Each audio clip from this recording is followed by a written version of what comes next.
And now, please pray with me. May the words of my mouth and the meditations of all of our hearts be acceptable in your sight, O God, our rock and our Redeemer. Amen. Well, today we get to look at the famous passage of Paul on the Areopagus, sometimes referred to as Paul at Mars Hill. Here's Paul, standing in front of the intellectual elite of Athens and delivering a classic Christian apology. Ah, the drama of it. It's like Cicero confronting Catiline in the Roman Senate, or Daniel Webster's second reply to Hayne in the U.S. Senate, or the anticipation you get over Who Shot J.R., or the seventh game of the World Series. But I'm getting ahead of myself. The first question is, what exactly is an apology? An apology is not saying that you're sorry. It obviously can do that, and we use that type of apology all the time, but that's not what's going on here. An apology in this context is a defense of the faith.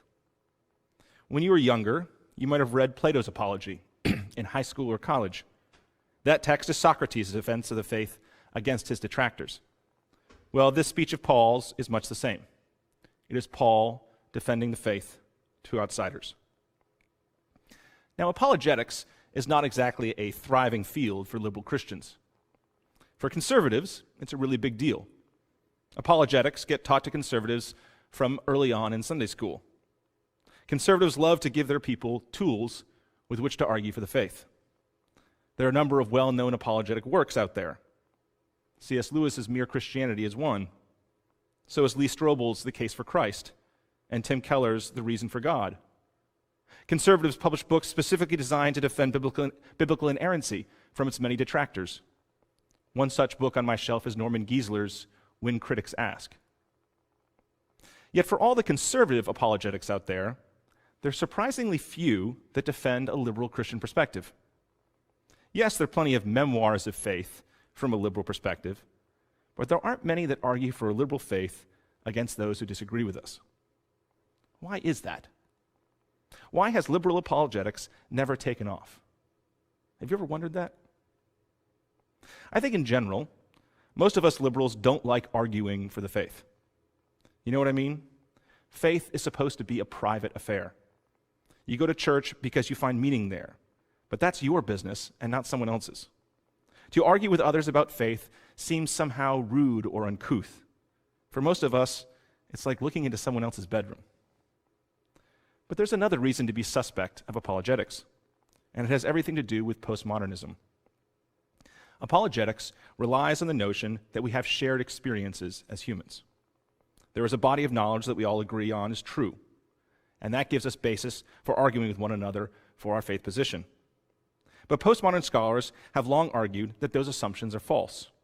We do not have a shared human experience. What is true for one person is not true for another. All truth is subjective, not because truth doesn't exist, but because we have to interpret it through our own senses and experiences. Therefore, to argue for the faith against another person means that you have to assume that certain things to be true, which oftentimes is not the case. Because of this appreciation for postmodernism, liberal theologians have shied away from apologetics. Instead, they argue that if you want to learn about faith, join a faith community. Live that experience and see if it's true for you. We come to faith not through rational arguments, but through experiences of God we have in the context of our faith. All that is well and good, but I've long thought that these postmodernists go too far in the opposite direction. Yes, we might not all have the same experiences of the world, but people in our culture have a lot of similar experiences. These experiences are similar enough that arguments for and against faith do matter. They do sway people. Look at the huge success of Richard Dawkins's The God Delusion, or Christopher Hitchens' God is Not Great. These books resonated with millions of people and convinced a whole bunch of wavering atheists to be true believers. Apologetics do matter. They can make a difference.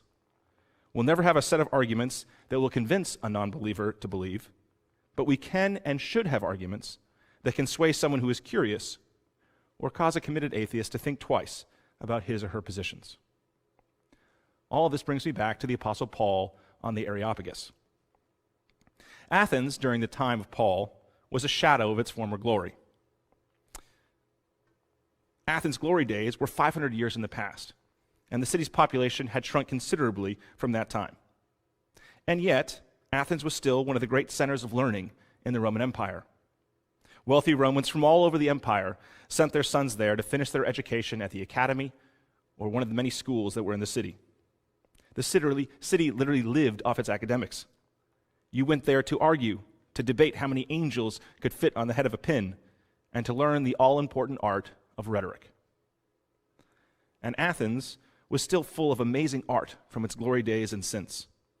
Walking through that city, Paul could see the history and all the statues to the endless gods of the Roman and Greek pantheon. If there was one thing that annoyed Paul, it was that, all those darn statues. One after another, with various sects of devotees gathered around it. It was almost as though the city collected deities so that it could profit off of them, which, in fact, it did. It was a city you lived in to argue about ideas. But for Paul, anyway, there lacked a seriousness to their task. Paul gave up everything and traveled thousands of miles so he could preach the faith. What did these people do, other than talk and live off the largesse of others? With these emotions bubbling up inside of him, Paul was brought to the Areopagus, where people went to argue over ideas. Gazing out at the crowd, with all of their education and learning, he began to speak. What's remarkable about Paul's speech is how relevant it is for us today. Interwoven in these 2,000-year-old words are gems that can help us come up with our own apologetics for when we talk to non-Christians. Paul gives us a toolkit of sorts, arrows in our quiver, so we're better prepared for the next foray into some religious disputations. You ready to hear what Paul has to say? I'll be legitimately curious to hear what you think. Paul opens his speech by flattering those listening to him. Athenians, I see how extremely religious you are in every way. Always a good idea to start by complimenting those you're trying to convince. But then Paul quickly shifts to stating that the God he worships is the one who created both heaven and earth. Moreover, and this is the important part, God, quote, does not live in shrines made by human hands, nor is he served by human hands as though he needed anything, since he himself gives to all mortals life and breath and all things. Not only does Paul elevate God above these other various deities that people in Athens might worship, he unequivocally states that God does not live in any object, nor is God pleased by any object. God is God. God is above the created world, since God created the whole world. And here is why this is such a big deal when talking about God with others. The standard approach to disproving God's existence is to argue, I don't see any evidence, therefore God doesn't exist. Now that statement is ridiculous. There's plenty of evidence for God's existence. People all over the globe claim to experience God, the divine, the numinous. People structure their beliefs and lives around those revelatory experiences. They build temples and churches and shrines. They study God in all sorts of ways.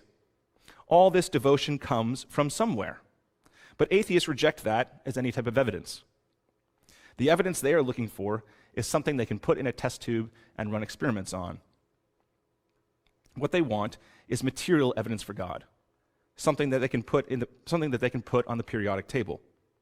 But as Paul notes, that is not God. That is not how God works. God has never worked that way.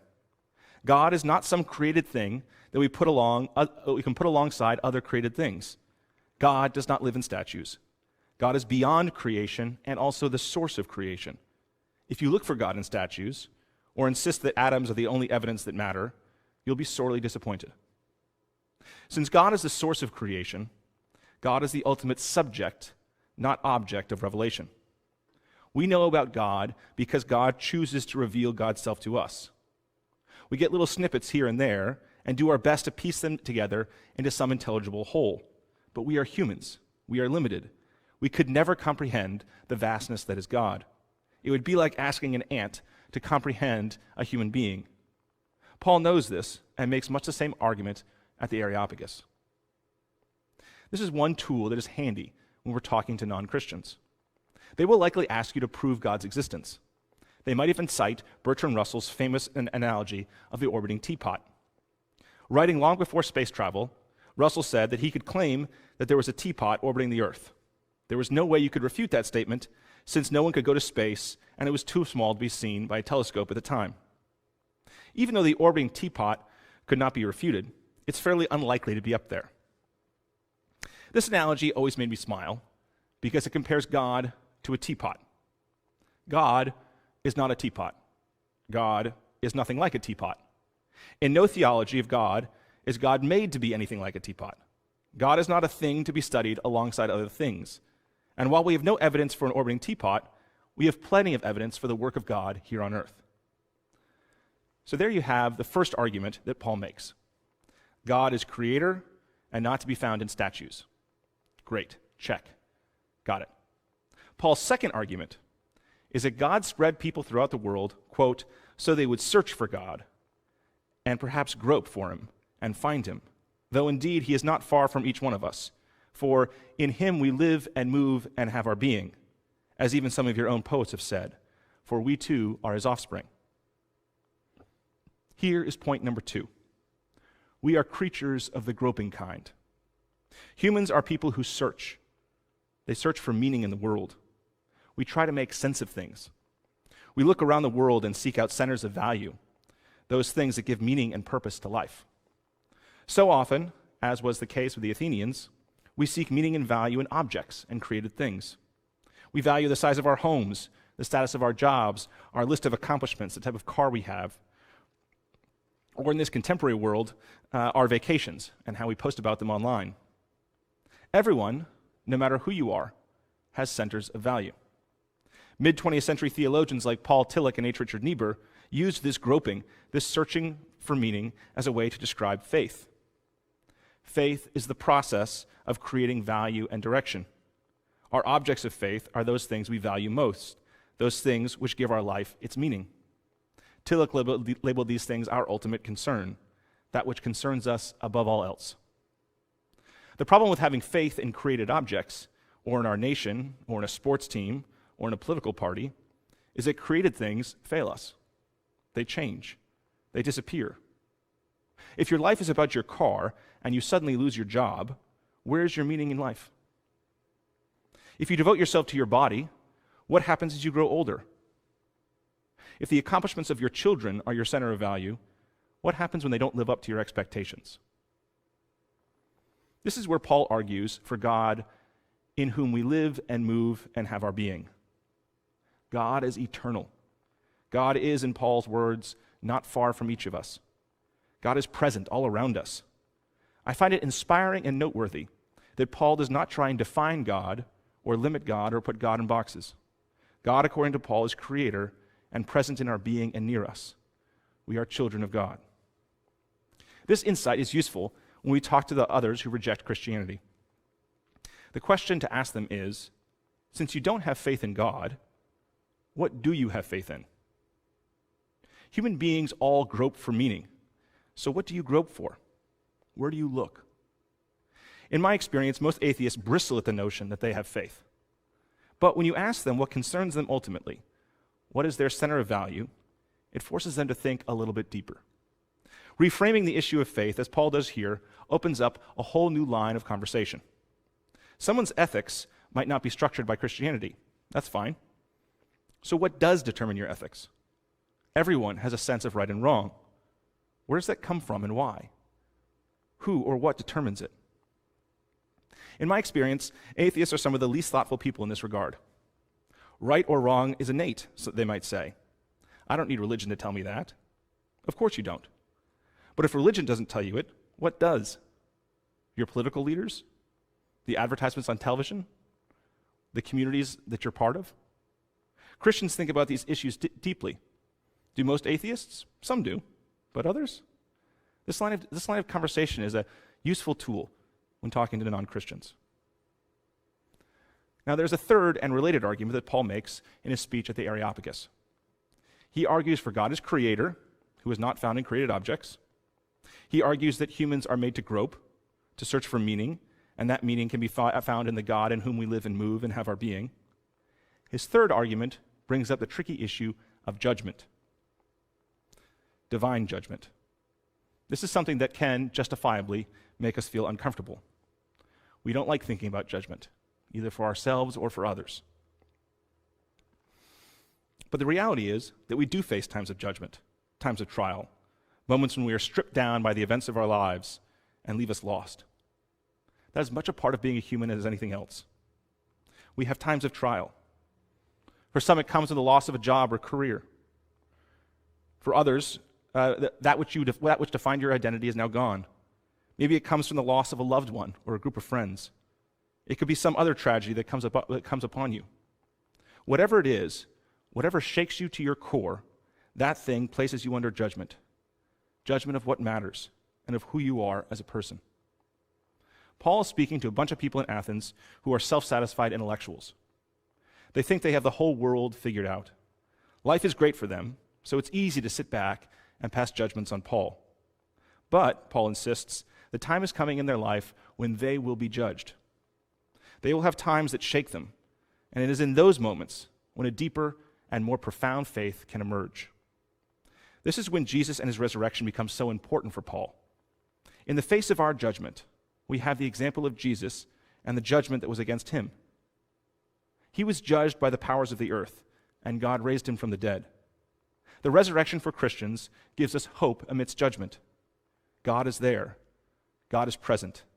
A new day will dawn when we put our faith in God and in Jesus. This is a powerful argument to bring up with atheists and non-Christians alike. What happens when you face judgment? What happened when you faced judgment before? The reality is that all decisions of faith are deeply personal. They have personal roots. It is those conversations that matter. Whenever I run into a militant atheist, the most interesting part of the conversation is when I ask that person, what led you to your beliefs? I ask about that person's life and journey. More often than not, someone was deeply wounded by the church or by something that the church did in society. Their reasons for ditching Christianity are far more about their personal trials, about the judgments they faced, than about some argument that you might find in a book. There's nothing more powerful than sharing your personal testimony of how God has worked in your life, particularly during those dark times of your life.